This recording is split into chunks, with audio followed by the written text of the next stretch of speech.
Bueno, egia esan, eske aurrekaria da Juanjo Monagoren liburua. Ze gainera, eta oso aurrekari berezia da, ze 1988ko liburua da, eta esaten da normalean, memoria historikoaren inguruko mugimendu soziala 2000 urtetik aurrera hasi zela. Beraz, inkluso kontzeptu esparru hau naiz eta beti ahanzturaren estalkiaren pean egon, ja izan zen lehenbiziko gaietako bat jorratu egin zena memoriaren hildotik, ez?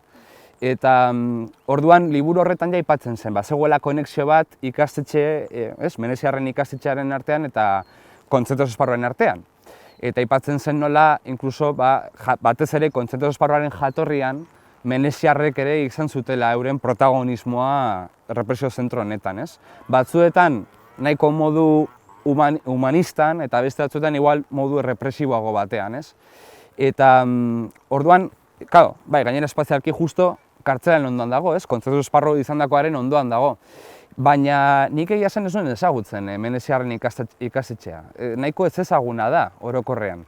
Ze gainera gaur egun ere Meneziarren ikastetxeak nahiko funtzio berezia betetzen du ere, azkenan ikastetxe bat da, baina ere badauka bere zentzu disiplinarioa, ez? Eta ez da bat ere ezaguna.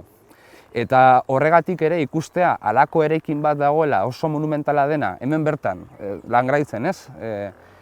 Kartzelaren ondoan, eta esan, baina zer dago? Eta nondi datorren, ez? Eta gero gainera ja ezagutzen duzunean balneario bat izan zela, luxuzko leku bat izan zela, elektrizitatea zeukana, eta halako gauzak ezagutzen dituzunean esaten duzu, hemen gainera badago ondarearen ikuspuntutik oso leku potentea, ez? Nahiz eta oso ez ezaguna izan.